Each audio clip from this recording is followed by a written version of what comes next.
first guest here. He's on the opposite side of the world, and that's what technology allows us to do, this kind of things, to bring in super presenters here to lead our sessions here today. We're super excited to see Gordie Herbert here, who is a Canadian, who has Canadian roots, but as he's very well known now around the world for their amazing success that he had last month with Team Germany, winning the FIBA World Cup gold medal in the Philippines, and we're super excited to see him part of our presentations here today. He's going to walk us through his topic, which is just specifically on that, building Team Germany to a gold standard. Just to give you a quick background of our national team program, and then I'll go into the year one and year two, mostly year two.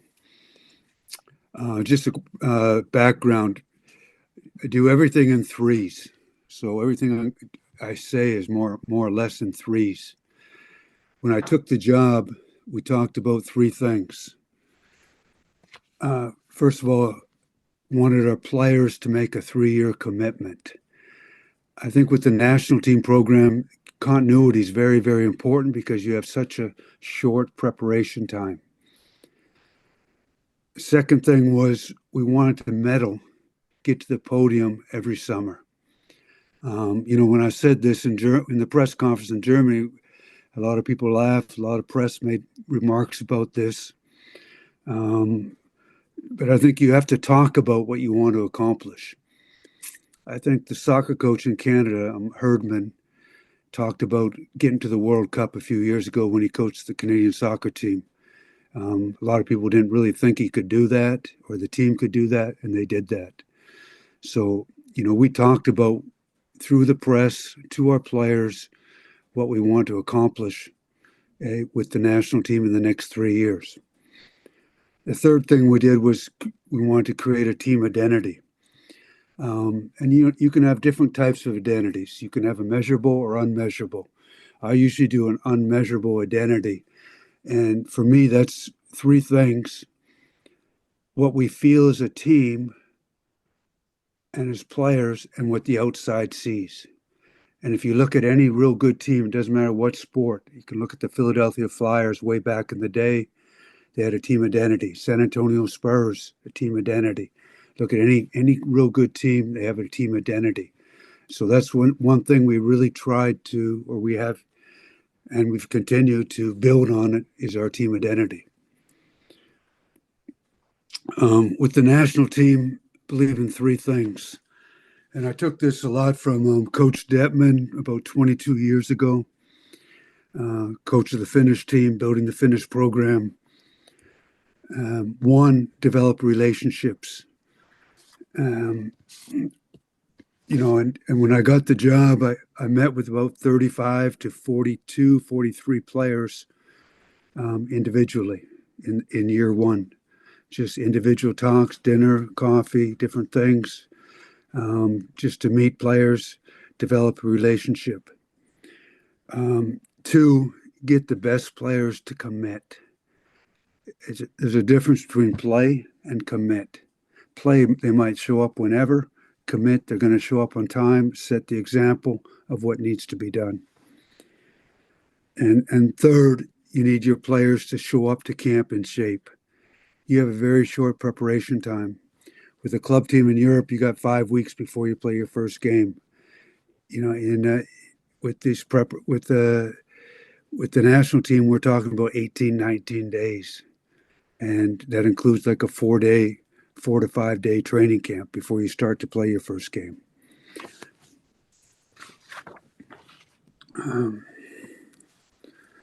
Like I said, year one, spent about 8 or 9 months meeting with players. My first meeting was with Dennis Schroeder. I got in the car and drove. I thought we were going to have like a 20, 30-minute meeting. We ended up talking for about 3-4 hours. I was a little bit taken back. I mean, so much is said about everybody on the internet nowadays, the social media. I mean, you find out a lot more about more people on one-on-one conversations, what they're all about, what their beliefs are, and, what their values are. And I was really taken back by about Dennis in a very positive way. Year one, we played 6 World Cup qualifiers. Did not get off to a great start. We lost to Estonia at home our first game. Probably the best thing that happened to us. After that, we won 5 in a row to finish out the year. Eurobasket, Germany, 2022. This was year one, basically. We had a lot of players show up to camp. People are familiar with the European games. Finals go to the end of June sometimes. Our players only had a 3-4 week break before they had to show up to camp and play. Difficult. We had players show up injured, not in great shape, and kind of mentally still fatigued.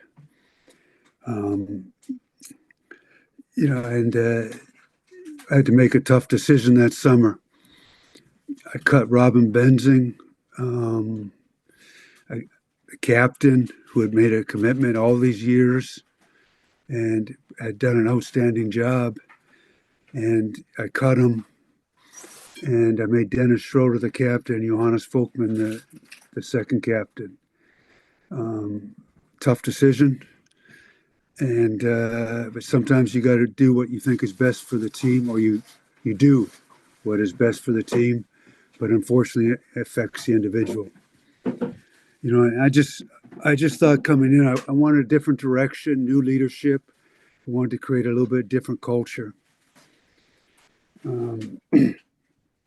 Camp was tough. Schroeder got hurt, missed a lot of time. Daniel Tice was there for 2 or 3 practice, had a knee issue. Dennis Schroeder got him down to Munich with his physiotherapist for 12, 13 days. He had 1 practice with us before Eurobasket. We had to decide then if he could play or not. And we made the decision that we would go with him. We thought, we had to take the risk if we wanted to accomplish something. We were in the group of death in Cologne, the toughest group. I thought we played really good basketball, great atmosphere, 18,000 people. And we got to Berlin, came second out of the group. Quarterfinals, we beat Greece in just a really good basketball game.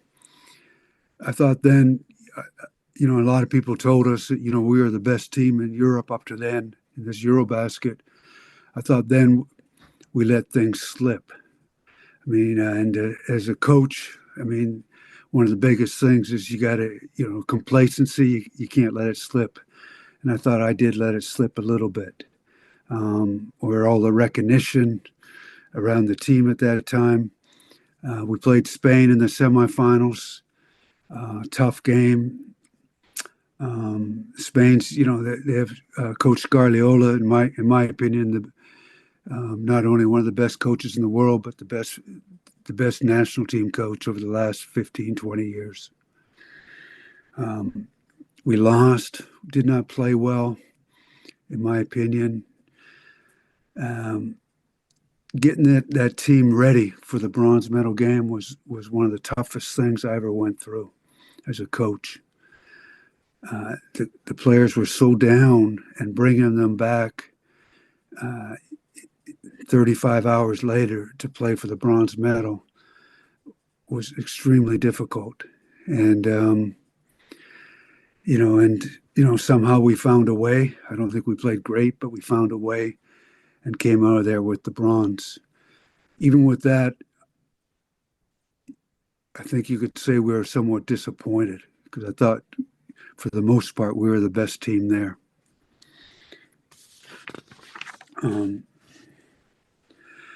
Get to year 2, we continue with the World Cup qualifications, and I think we had 35 players play in the qualifications in the summer. So, and it's tough playing the qualifications. The smaller countries have a huge advantage. We don't get our best players. The positive side of the qualifications is you have a lot of guys who have the opportunity to represent their national team that normally would not have that opportunity. Good. And then we get to this World Cup. We'll start with the video, and the video stuff I'm going to show you. It's being edited. I did not let them videotape everything, and so we'll watch a little bit of this video. I think it's 1 minute or 2 minutes, and then I'll touch on a few things that we went through. Let me walk through it, so I'll let the play. And coaching this team is a huge honor, biggest honor I had as a coach, and just because of what we went through last year. All right, it was just a tremendous experience. Just want to give you a little bit of overview of what we have. In phase one, right now we're in bond. We started putting in basics, and we teach whole, part whole. This week we're in whole. All right, we're in whole. We picked it, and the idea is when we finish this week, we pick the team. I mean, my friend David Blatt always told me a couple years ago the biggest thing, Gordie, is to get to 12 players as soon as possible and build. I made the mistake. We spent too much time picking the team and not enough time building the team. If that makes sense to you guys. 10, 11, and 12 are very important. Right? Do they bring something specific? Do they complement what we have? Do they bring a skill set that we have? Can they be a good teammate in a situation where they're not playing? They might not play one game. Are they able to play in a 3-4 minute segment and give us something? Okay? Not an easy situation, very difficult. And we need players who can impact the game without scoring. That makes sense? We need players who can impact the game without scoring. We only got one ball. We got 5 guys on the floor. We need guys who can impact the game without scoring. Just don't do anything today that affects our chance to be better tomorrow. That's it. You guys did a great job last year. Now we got to build on it. We got to get better. Hey, we're going to compete our ass off. We're going to enjoy what we're doing. We're going to enjoy being together. All right? Good. Here we go.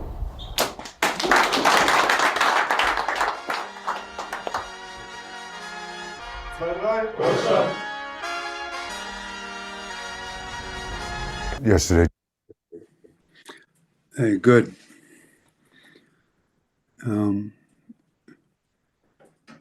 Adam, can you see me?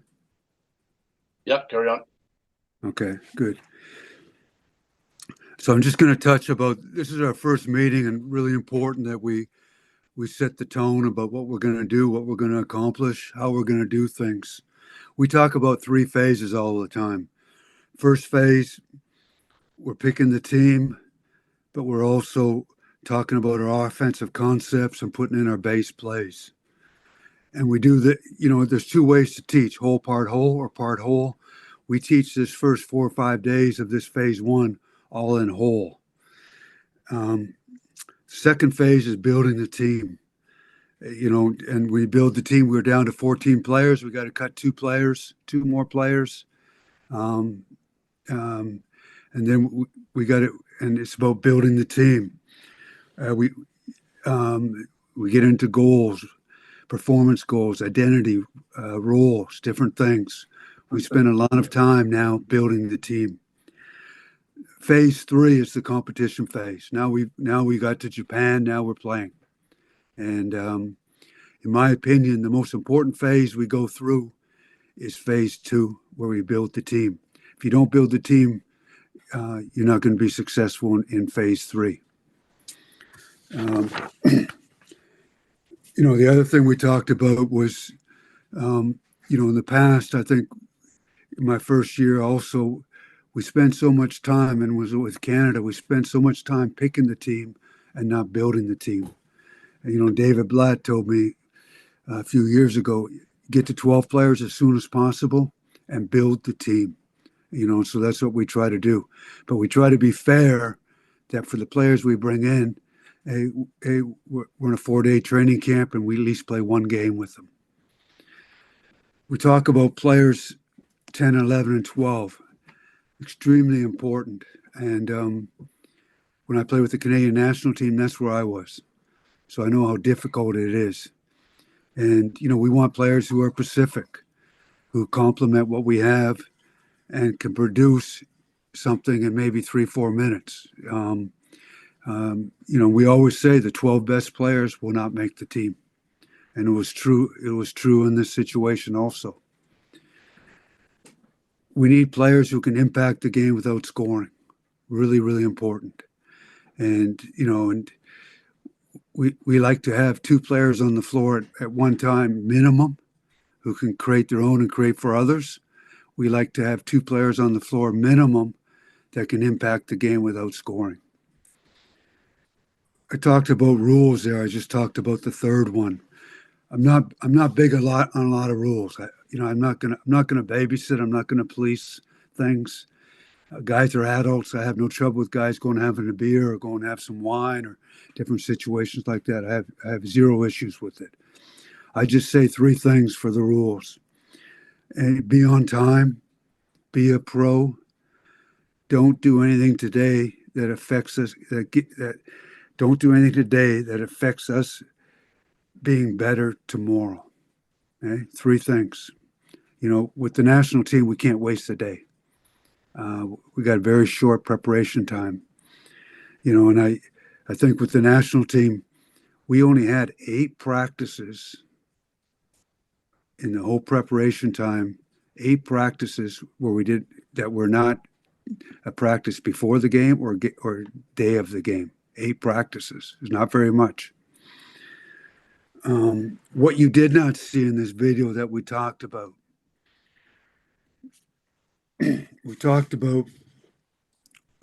what we thought we really needed to do better was become better defensively. We were good defensively in year 1 at different times, but it wasn't consistent. And we had to be more consistent on the defensive end, whereas we could have a bad game offensively and still win the game. And then we really emphasized 2 things in this meeting than we did in practice. 2 things we really wanted to emphasize going in was offensive rebounding and our attack break, scoring off our defense. Those 2 things we really wanted to emphasize from the get-go. And for me, when two really good teams are playing each other, usually the half-court offense nullifies things, and it's the easy baskets and taking away the easy baskets. We also talked about here, I had the honor to work with Peter Jensen, the sports psychologist from Canada who works with Basketball Canada. And I always said there was no I in team. And he said, Gordie, there is I in team. We need the individual talents, but we need the team first. And that's one of our biggest things with this German team, is we really emphasize from day one is there is I in team. We need the individual talents. Okay? But we need team first, then we need the individual talents. Okay? It does not work the other way. It does not work where you have the individual talents and then you try to be the team. Okay? So that was just our basic meeting. Okay? And then we started training camp. We have 4 days, and we spent 2.5 days, 3 days with the coaches on the floor, going through things, what we were going to teach in these 3-4 days. Precisely that when we got to day 5, when we're going to have a scrimmage, we were ready to go. And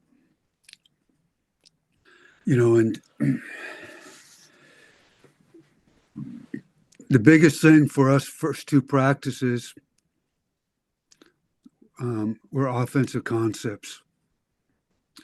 We put in offensive concepts before we even talk about any plays.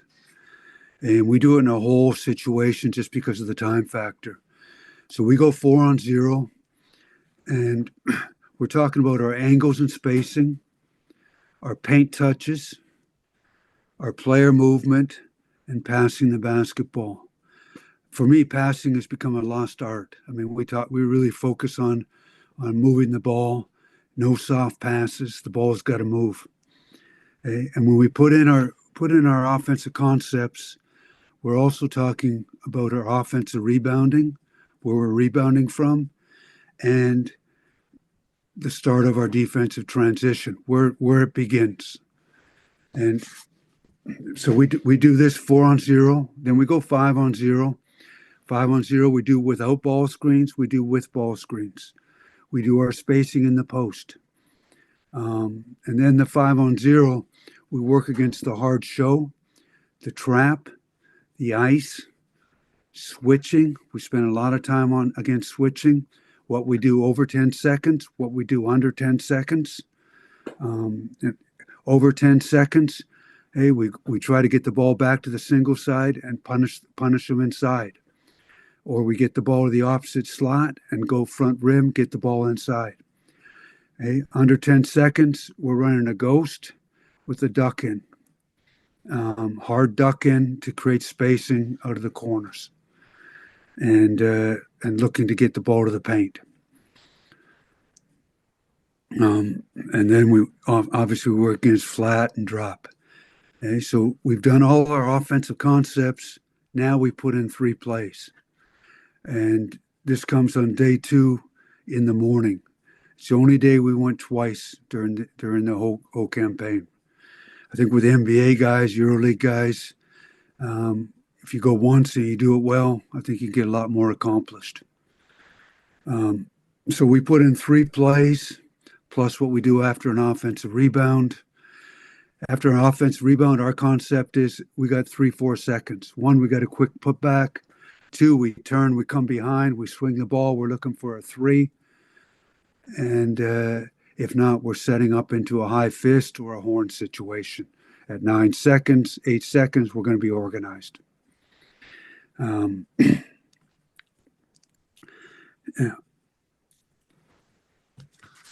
And just to give you a brief overview offensively, 3 things. I mean, we talk about our attack break, we talk about our half-court offense, and we talk about our special situations. Huge on special situations, anywhere on the floor. And to get this special situation package in is extremely important. We also talk about our secondary break. I'm not a big secondary break guy, but I think the better players you have, the more you can run it.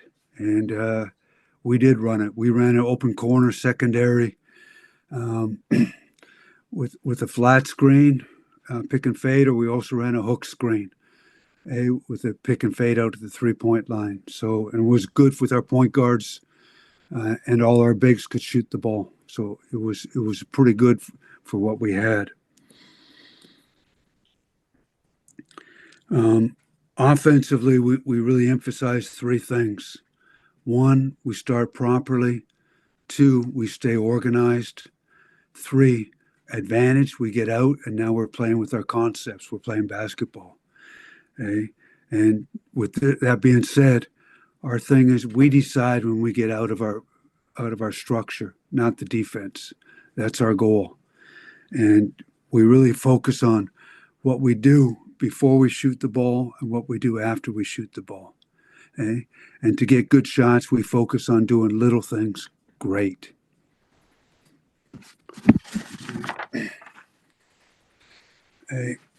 So, we do 3 days of 5-on-5. I mean, second day of training camp in the evening, we're into 5-on-5. And, as a coach, I think we all recreate ourselves. That's the word I use, recreate. Right now, I do very little what I did 5 years ago. Right now, I do nothing when I started coaching. When I started coaching, I used to spend 7 days on the defensive end before I even did offense. Okay, now I'm almost the exact opposite. I just think it takes a lot longer to put in your offense and learn concepts and understand spacing and angles than it does putting in your defensive system. With that being said, you're only going to be as good as your defense takes you usually. I think when you have a team, you have what we call defining moments. A defining moment means when you have that feeling, you're going to be really, really good. And the defining moment for me was, and us group was day 2 in the evening after we scrimmaged. We did simulated 5-on-5, a little bit of scrimmage. Our players were in tremendous shape, and which is really, really important. It was much better than year 1. And our physical coach, we reached out to players 2 to 3 weeks minimum before we started training camp. We gave them programs. We had a optional conditioning camp we offered. And we really emphasized players showing up in shape. And for me, that was a defining moment. The whole week, nobody got hurt. Nobody had to sit out practice. We had no little injuries. It was, for me, it was, hey, these guys were committed. They came in great shape. We were ready to go. From there, we went to phase 2. We had to cut four players. We went to phase 2 with 14 players. After 3 days, we cut down to 12. And it just came to what we needed as 11 and 12. What our specific needs were. We had Andy Opes at the 2, our best shooter. We worried about shooting. What happens if Andy gets hurt? We did not have Nick Weiler-Babb with us because of an injury. So we kept David Kramer, who's actually one of our best players in the window. And we cut De Silva, who's a EuroLeague player starting for Barcelona right now, and Leon Kratzer, who was the best 5-man in the German league that year. So we cut 2 pretty good players who both who were good enough to make the team, but it just didn't fit. All right, good. Phase 2, we're going to go to what we call where we make our goals. So we'll show you a little bit of video on this. Scorer, shooter, creator, and No, this is Hey, first thing we do, we start with the end in mind. Hey, we need a World Cup goal.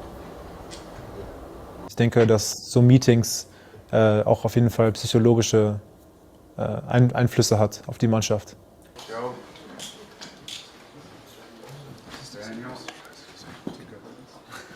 Als Mannschaft wurden wir in verschiedene Gruppen geteilt und haben dann so besprochen, was wir für uns entscheiden wollen, was die Ziele sind. Das heißt, am Ende war das so eine Gemeinschaftsentscheidung.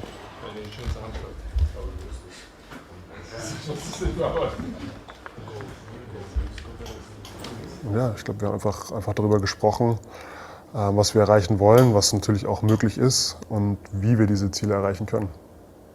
At the end of the day, when the World Cup's over, what do we want? Certain people have said certain things.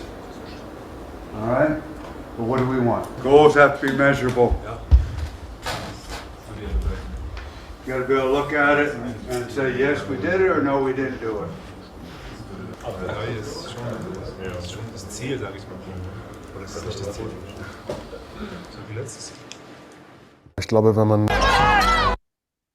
Good. So we make 3 groups of 4 players. I want them to discuss things. I want them to figure it out. And I think when you have the players do this, you can hold them a lot more accountable. It's just not me saying, we want to win the World Cup or we want to get to the podium. This is them making what they want to accomplish. And so we talk about the goal. We had 2 groups say, win a medal, qualify for the Olympics. One group with Dennis Schroeder said we want to win gold at the World Cup and qualify for the Olympics. Because of the 2 groups that said qualify or win a medal, we went with that. Then we went through the performance goals, measurable. And we want 3 things that we can look at game after game that we can measure, we can look at what gives us a chance to be successful. And this was pretty neat because when we started camp, you know, we emphasized was offensive rebounding, attack breaks going off our defense, and our performance goals were right in line with that. And also we said we wanted to get our defense better, and our performance goal was right in line with that. So each group had to come up with 3, then we put them on the board, and then we go with the majority. So I was really happy. I mean, guys were dialed in and did a great job.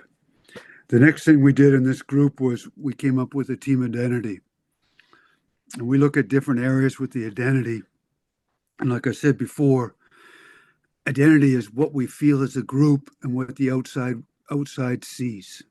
And to me, this is not measurable. And our team identity was pretty simple. It was toughness. It was communication. And the third one we struggled with a little bit. We came up with enjoy and togetherness.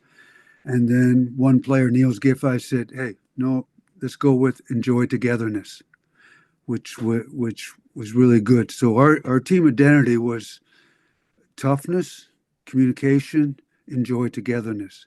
And that's what we wanted people to see. That's what we tried to be. And for me, this is more important than our goal and our performance goals. If we don't develop a team identity and who we are, we're not getting to our goals. All right. Good. Next thing we did we're in Dubai now, and we're in phase 2 still. We talked about our roles, and I'll show you a little video how we do our roles. Just going through the roles with each player individually, and then explaining each player's roles to the team in a group setting. So for me, it's just about being on the same page with all the players. Players have an understanding where they're at. Back us.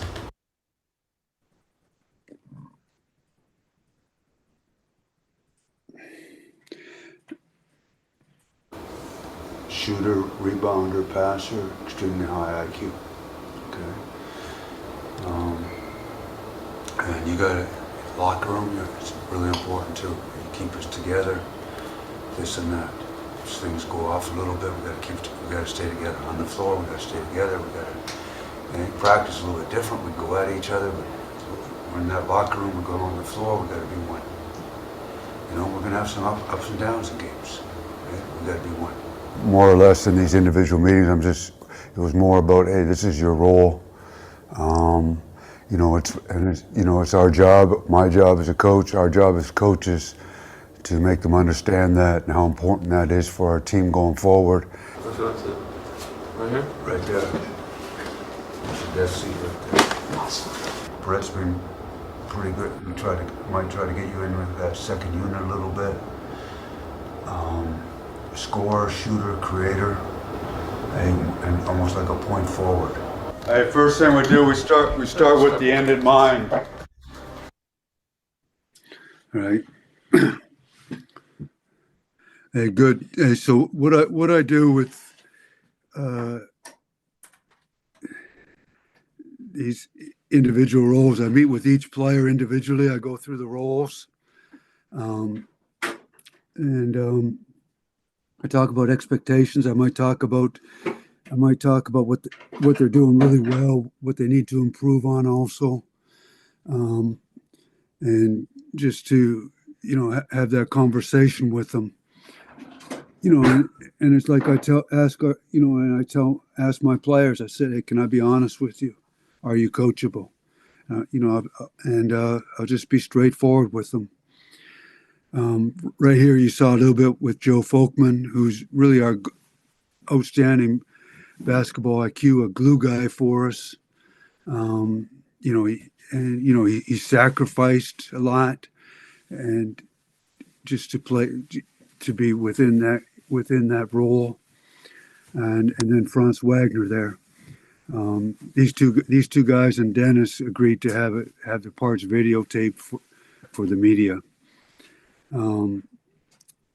It's a little bit when I go through this. It's not really for the outside world. So after we talk to each individual, we come back in. We make a circle, which is real important. I go through each role. First of all, we talk about everyone with the roles. It's 1, defend your position. 2, rebound your position. 3, execute a half-court offense. Then becomes your individual role. So that's how we work it. And it's not in stone. Things change. Injuries change. Performance change things. Franz Wagner's injury in game 1 changed things right away. So anyways, we go with the group. We go in a circle. And I explain to the whole group what Dennis Schroeder's role is, what Daniel Tice's role is. Okay, so everybody knows what everybody else's role is. There's no. I don't want any gray area. Okay? And then we go from there that we're all on the same page. In this circle, I always really try to emphasize too how important. When I speak about the 10th, 11th, and 12th guys, how important they are to the team, how difficult it is to be in that situation. That I recognize them, and anytime one of these guys come into the game and play really well, that's the first thing we talk about in the press conference. That's the first thing we talk about when we meet with the team after the game. We really bring these guys to the forefront whenever they do something. Also we had Isak Bonga, who was, a pretty good player, NBA player, but playing behind Franz Wagner. And, I really had to sell him on, hey, you're our defensive stomper. We're only going to reach our goal if you become our best defensive player. And, he did an outstanding job. He embraced it, sacrificed his offense, sacrificed other parts of his game to do this. And also, in this circle, we talk about racehorses and pigs. For me, our national team is made up of racehorses and pigs, and we talk about this. For example, Johannes Thiemann is a little bit of a racehorse with Berlin when he plays, but when he played 4 or 5 years ago with Ludwigsburg, he was a pig. And and I asked him, "Are you a racehorse or a pig?" He says, "Coach, right now I'm a little bit more racehorse than pig." I said, "No, you're not. You need to be the Ludwigsburg pig that you were 4 or 5 years ago. That's what you need for this team." And him being able to accept that was really, really important. And for me, it's real simple. We can't have our pigs trying to be racehorses. But we need our racehorses to do pig work. We need Franz Wagner. We need Dennis Schroeder, Daniel Tice to do pig work. And I think that's one thing that really made us successful this summer. Against we had Dennis Schroeder guard Bogdanovic in the gold medal game. He guarded who's the player for Australia, the shooter, the NBA player. Anyways, Dennis was pissed off at me when I started Andy Obst on him, and he came out and scored for their first 10 or 12 points. Then Dennis held him to 6 points the rest of the game and had 30 himself. So, people look at Dennis and, they see the offensive stuff and this and that, but, I thought he really raised his game defensively and was outstanding on the defensive end. And I thought during this phase too, a defining moment for us was the game against USA. We were up by 16 in the third quarter, And I think we made believers. I think we believed ourselves, but we made believers out of other people, that we were a team that would to be reckoned with. Phase 3, we get to Japan. And this is where that team identity, number 3, enjoy togetherness, really took over. And a phrase we like to use, which is real important, is the pressure cannot be greater than the pleasure in this journey. I think it's really important with the national team. You got to create an atmosphere where you can enjoy what you're doing. You can enjoy being together. These guys are sacrificing their summer. They're not getting paid. So, the pressure cannot be greater than the pleasure. We shot half-court shots. We had shooting competitions for lotto cards. We played poker for money if we didn't do the half-court shot. So we did different things where we kind of tried to really enjoy it and take the pressure away. Good. I think a third defining moment came for us in game 1. Franz Wagner got hurt with about 5 minutes to go. Stupid coach left him in there when we were up by 18. And he got hurt. One of the most stressful things I went through was I never slept that night. And, after he got hurt, I came to the locker room after the game. We beat Japan by 18 or 20. The locker room was dead quiet. It was nobody had said a word. It was like somebody had died. And I left the locker room, and Dennis Schroeder came in the locker room after that. And what I heard, Dennis says, "Hey, you guys pick it up. Nobody died."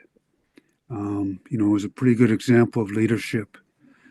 And so I thought that was a pretty defining moment for us going forward. The next defining moment for us was playing Slovenia for the game to come out of first place out of Japan. Dennis and Daniel Tice had an issue on the bench during a timeout, and then I got into it with Dennis a little bit. We were down by 15 after 8 minutes against Slovenia. We were 13, I can't remember. We had to change things. We had a timeout. We couldn't make adjustments because the timeout was a fiasco. I don't know if you want to show that, Adam. It's at 14:30 on the video. No, it's at 14:30 on the video. I didn't have it marked down. Okay.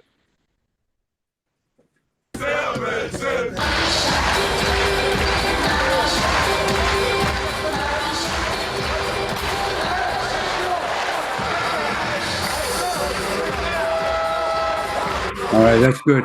Good. That's enough. So this was a defining moment for us as a team. Down by 15 after 8 minutes, playing Slovenia, one of the best teams in the world. I benched Tice and Schroeder for a little bit. They came back and played great. We ended up winning by 29. So almost a 45-point turnaround. I think this showed real character of what kind of team we were, what kind of connection we were. And it was pretty tough adversity we went through. I'm a big believer in adversity. Without adversity, without conflicts, I don't think you're going to get where you're going to get to. Without losing, you're not going to get to where you're going to get to. Losing gets you a chance to get better. Adversity gives you a chance to come together, get tougher. And so I thought the players did a great job embracing this during this game and really came together, and we really went forward and just dominated the last 30 minutes of this basketball game. Good. I'll show a quick video of team spirit. 1452. Adam.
Yep.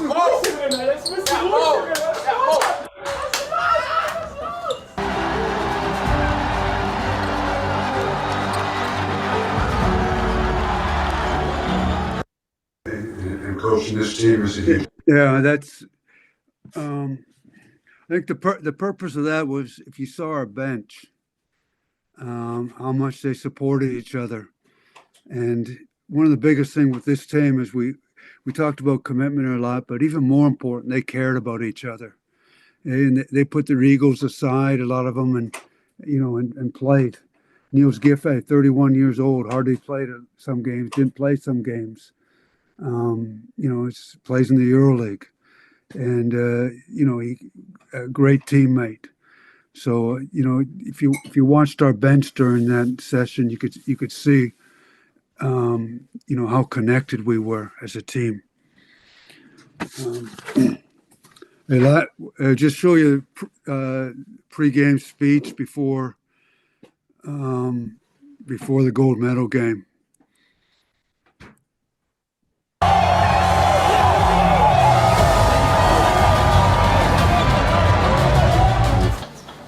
Hey, this is our biggest strength right here. This is what we've done. We relied on each other game after day. Yeah. Hey, together, we're really good. Nobody breaks us. Nobody breaks us.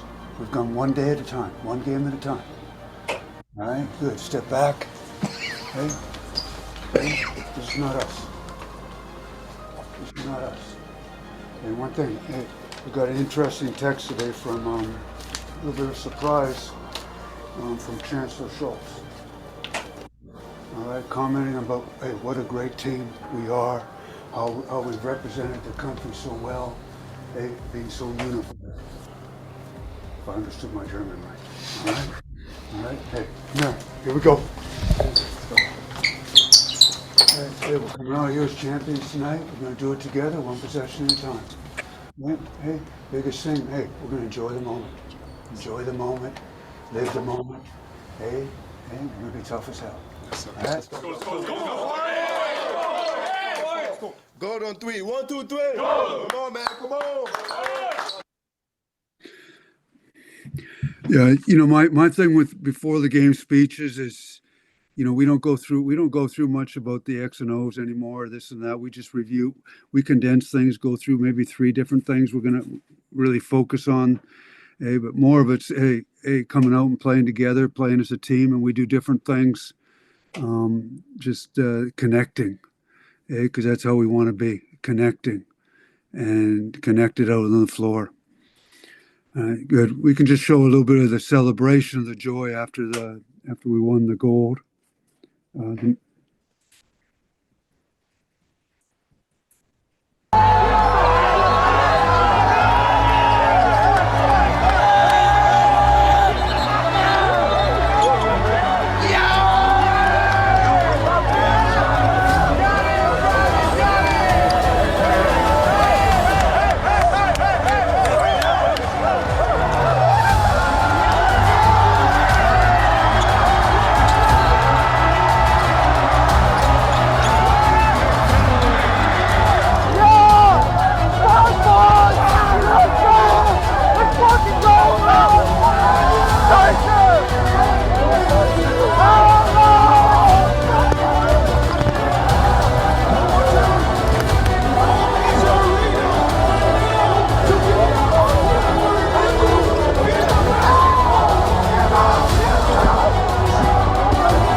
die halten ein Leben lang.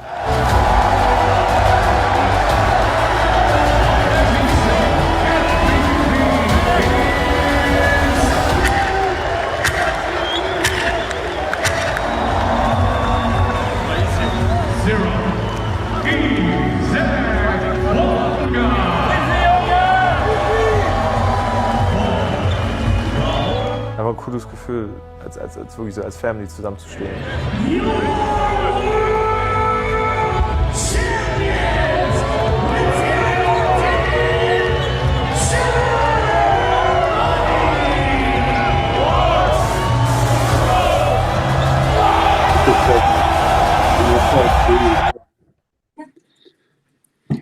Good. And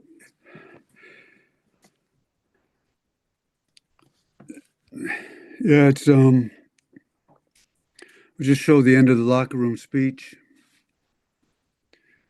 You know, and a lot of people ask people, yeah, just pause it for a minute. Yeah, a lot of people ask me what my relationship with Dennis Schroeder is, and you know, I get a little bit surprised by it, but maybe they see some of that stuff that happened or whatever. But you know, our relationship is tremendous, and you know, and you know, sure, you know, Dennis says what he says. Sometimes I say what I say, and then we move on. But that's what makes it really good. We're both transparent, and we both, you know, we say what we have to say. And people ask me, and you can see Dennis in his final video here. Good, here we go. Hey, from my side, it's just been an unbelievable ride.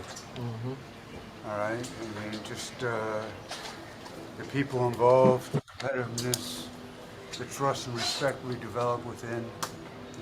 All right, it's just been freaking unbelievable. All right, I mean, and the thing is, hey, you guys are better people than players. It means a lot. Es macht einfach Spaß, so, ne? Besonders weil du die Beziehung hast, glaube ich, auch mir persönlich mehr wert als so das ganz bigger picture. All right, and we did this with 8-0. 8-0, we stayed together. Hey, guys picked up each other every game. Different things. True factor of a team. All right? Most sure. Hey, it's not over yet. The night is still young. And being the man you are and the character, having this group of guys in here in the locker room, it's unbelievable, man. We appreciate you a lot. I'm relieved you're showing some emotion. You're so focused and so intentional. I'm relieved you're showing some emotion, man. That's incredible, man.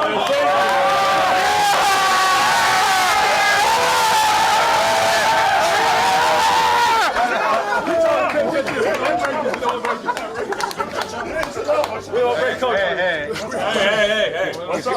You can ask Joe. 10 years ago, I wasn't like this. We heard about it. Broke TVs. We know the stories. We know the stories, man. We know the stories. I've heard some. We know them all. Hey. Light them up, drink them up.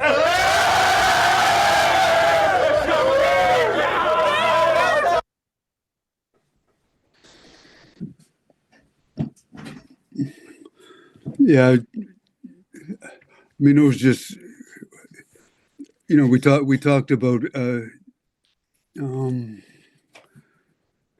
know, building this team. I think, you know, we started out with a 3-year program where, you know, we just finished year 2 and we're going into year 3. You know, we said we wanted to get to the podium every year, but it's kind of, somebody told me before we would, you know, bronze and a gold, I would, you know, it'd be pretty nice.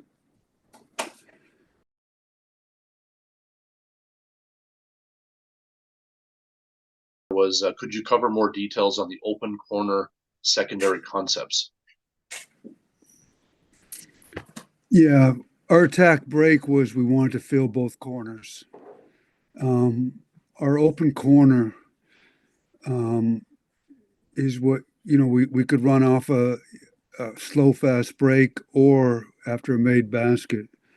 So we came down, and a lot of times with Dennis with the basketball, because he could really do something with the open corner.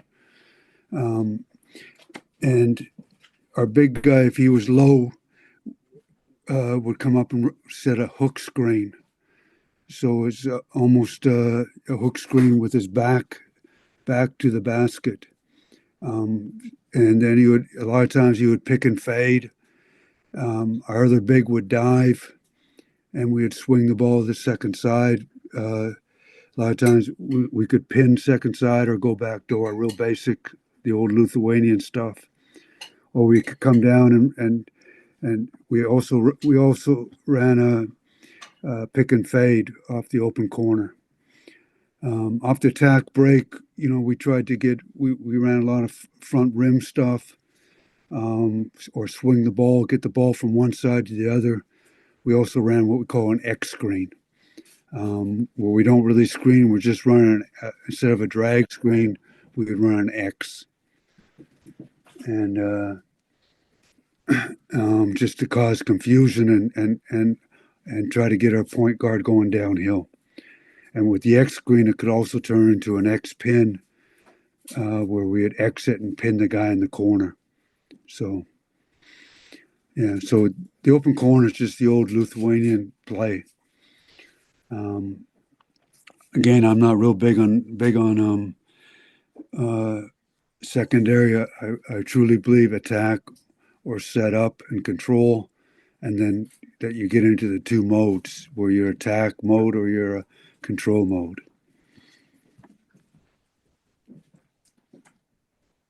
All right, thanks. I'll keep going with other questions. Thanks for that question, Coach. Next one is, how do you help make your team a well-bonded and cohesive unit on and off the court? How do you help make that team a well-bonded and cohesive unit on and off the court? Yeah, I think it's a process, and I think you gotta have the right guys. I think a real key is the 10th, 11th, and 12th guys. They're good teammates. They bring something specific. They can understand the situation, because I think they can either kill a team or not. And then I think you got to do some team building things. Bowling, different things off the floor. Create things where it's enjoyable. We do quite a few team building things and talk about being a team, but I think and then it comes down to, for me, it comes down to building roles.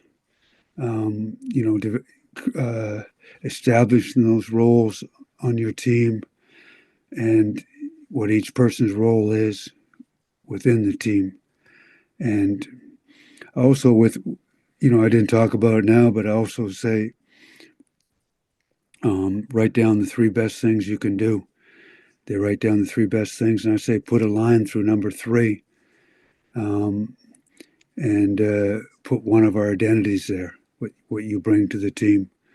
So I think building a team is an ongoing process, and I think you got to go through tough times too, adversity. I know Coach Pesic, the Serbian coach, talks about creating a conflict every week. So for me, it's an ongoing process, and you just hope you don't have 1 or 2 bad apples. And if you do, then you gotta do something. Great, thanks. Just a comment about the shooter from Australia. Was that Patty Mills? Yes. Yeah. There you go.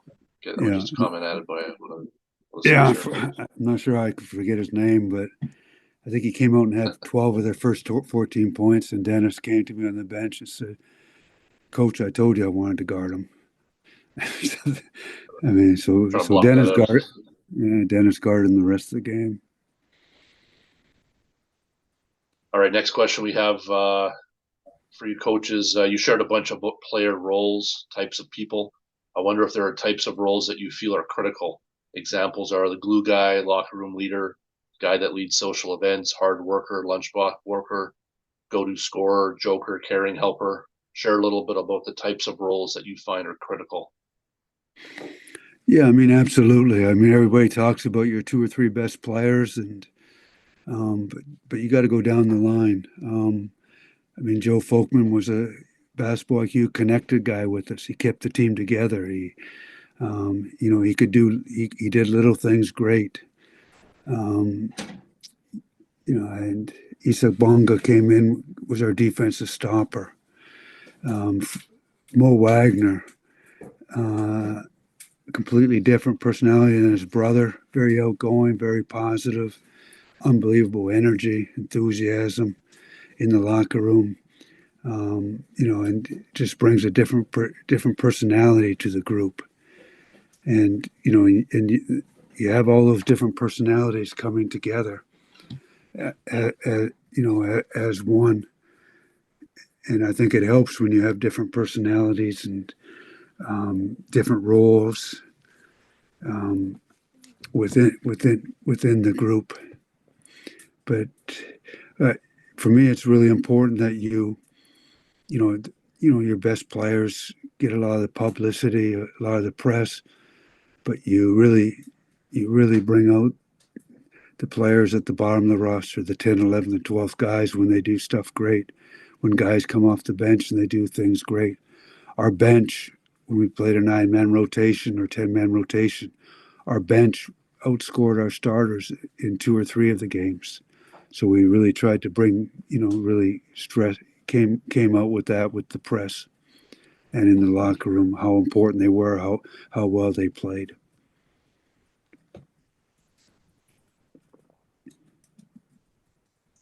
Okay, super. Next question we have is, hi, Coach. This is Dana Bazinski. I probably butchered that last name, from Austria. I had the pleasure of meeting you a few years ago. Congrats on the title. What is the biggest challenge in coaching in a situation like this with the NBA guys and club guys at the national team level? Probably the biggest challenge is getting everybody committed to show up on time and make a commitment. And I think that's one really big challenge. And I think, with our German NBA guys, we have an advantage. They grew up playing FIBA basketball. They went to the NBA, and when they come back, they've played FIBA basketball. So I think that's a big advantage for us. If you compare the Canadians, they grew up playing AAU basketball, maybe 1 year of college. NBA, they never played FIBA. So I think it's a big advantage for us European teams. And also, it's just like I talked to Peter Jensen earlier today. I said, even Peter said, a lot of these FIBA guys are better in the FIBA game. A lot of these EuroLeague guys are better in the FIBA game than some of these NBA players. And, very true. And, some teams think they need 9 or 10 NBA players to win. When I got the job, somebody told me I think we had 7 NBA players. He said, you'd be much better if only 4 come. And so I think to answer your question, the biggest thing is, showing up on time, showing up in shape. And then you got to make it enjoyable. Great. Next question we have is, great scenes to watch your coach. Do you think this was a result, I guess this being the success of the team this last summer, was this a result of your early meetings with Dennis? I think it helped. I think making Dennis the captain was one of the best moves that we did. He really embraced being a captain. He was very proud to be the captain of the German national team. Dennis has got a big heart. People don't realize that. And I think that was one of the best decisions we made. And I came into a good situation. I followed 2 really good coaches, Chris Fleming, Henrik Rodel. And we had a really good core group of players right in their prime. And so I think, that really helped.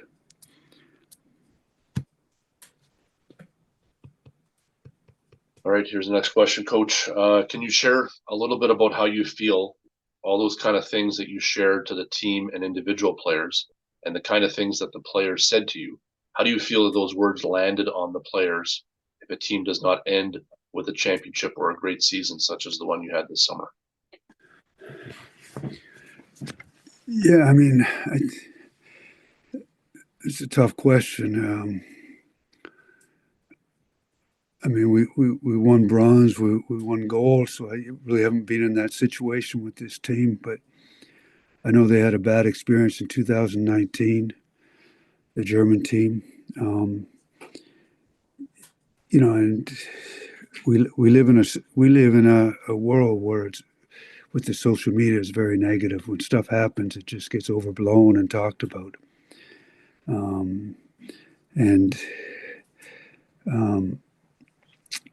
I just, for me, I just try to be straightforward. I try to be honest with guys. I ask them if I could be honest with them, and a straight shooter. They might not like everything you say sometimes, but I think at the end of the day, they respect it.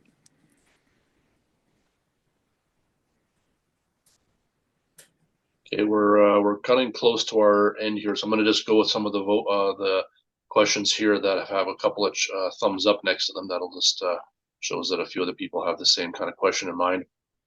Here's one here. What on-court work did you find yourself using the most in practice over the summer to get your group playing the way you wanted?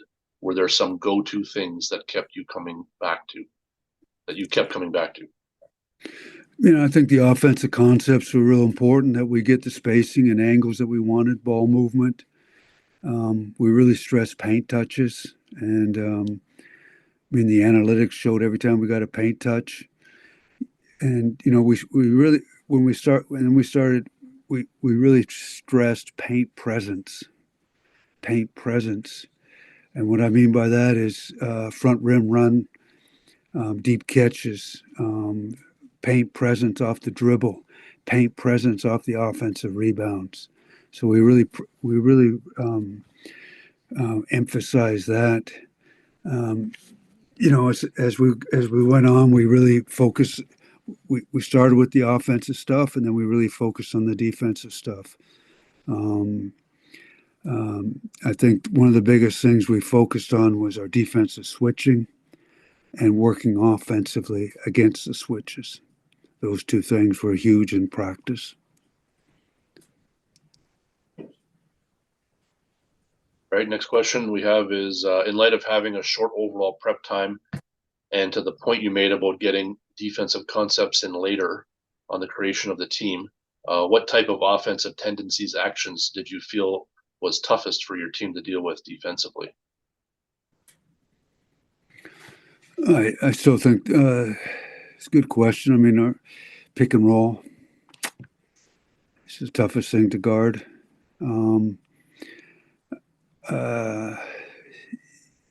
Closeouts, second thing. I think the base of our defense was always one-on-one. When I started with the club team, we worked on three things to begin with. We worked on offensive concepts, one-on-one defense, and player development. With the national team, we don't have much time with the one-on-one defense. And but we do work on quite a bit on closeouts and our pick and roll defense, making adjustments, doing this and that. And we have a system defensively. We have our defensive principles, and then we make adjustments game to game, but we don't make huge adjustments. We try to get in the situation defensively, make them adjust to us.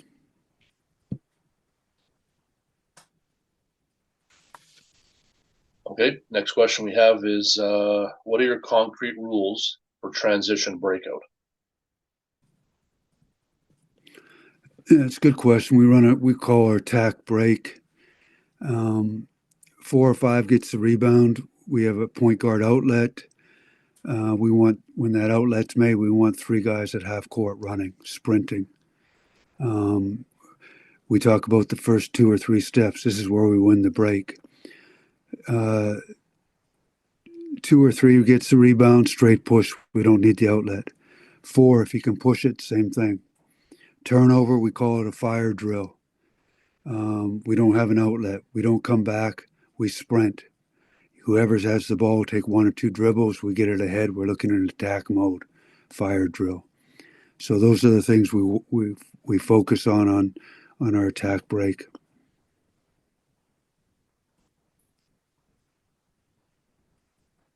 Okay, this one is a 2-part question here.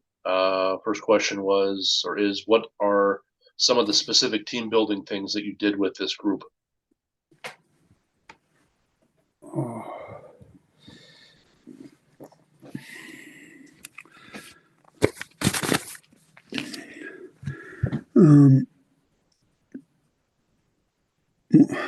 We went through a little bit of team building before we even started. We had the dilemma with Kleber and Dennis a little bit.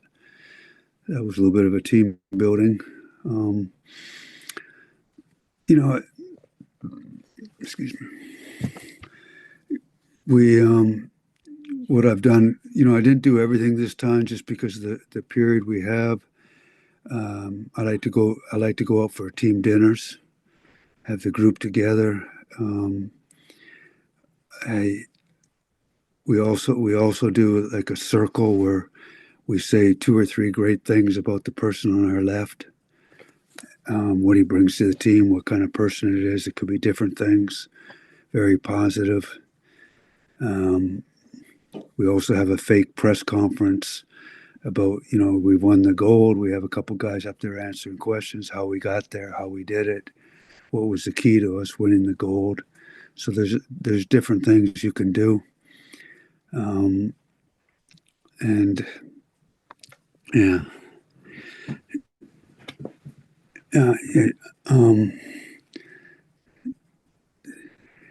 can't really remember what exactly we did with this group.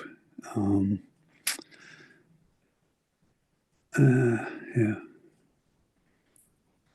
the second part of the same from the same person. Second question was, what is one concrete, tangible thing that you can share that helps players really understand and fill their roles?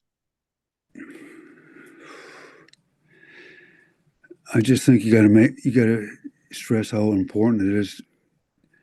Stress how important their role is for our team to be successful. And I think you have to bring out the players that don't have a big role on how important they are for us to be successful.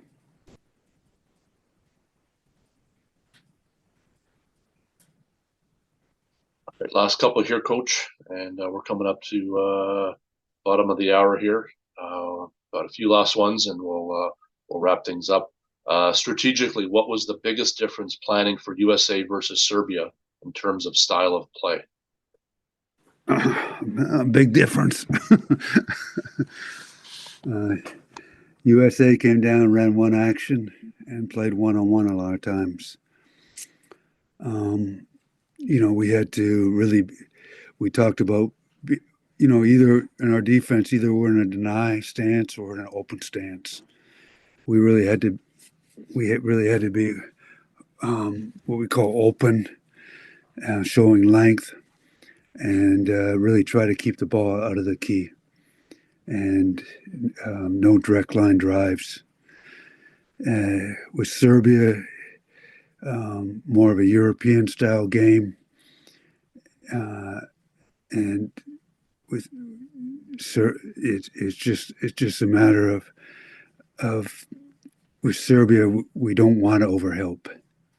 And our concept with helping was, if we did overhelp, we had to take the charge because we're not getting back. And they have a lot of very good catch and shoot players, whereas the United States is more put the ball on the floor, try to get to the rim, one-on-one defense, very important, with open stance, showing bodies. In Serbia, we did not want to overhelp. They did not have many guys who could really create their own shot. So it's two completely different teams. And Serbia did have a go-to guy in the post we had to deal with, and the United States never put the ball in the post. All right, we got two left. Two last questions, and that'll take us to the bottom of the hour. Watching and hearing you talk about Dennis makes me excited about the Raptor season. What qualities does Dennis have and bring to the team that makes him great, and why did you choose him to be team captain? Dennis is a great competitor. Probably misunderstood a lot, and I'm sure he made some mistakes when he's younger, but who hasn't made mistakes? Great competitor. He can create his own shot. He can create for others. He doesn't get enough credit for how good he is defensively. Why I made him captain, I just thought, I felt a guy when I met with him at heart. I felt his honor to represent the country. I really wanted him to. I thought for us to get to the next level, we needed him to really embrace the commitment to be in the national team, to be there. And I thought making him captain would really help us get there. But he actually did a great job being captain and really embraced it and stepped forward and did a tremendous job. And with leadership and with talk, both. Our practices were super competitive. If we had France on one team and Franz Wagner on one team and Dennis on the other. Both guys are tremendous competitors.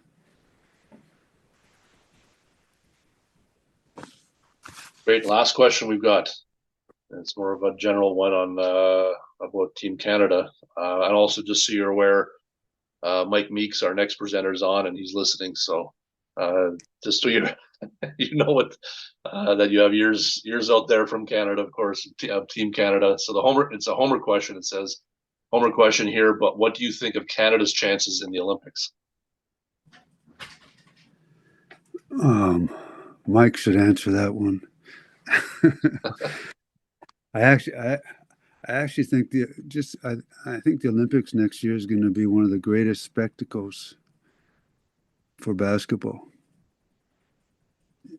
When you look at assuming Spain, Greece, Latvia, these teams qualify, there's going to be 10 teams that could medal.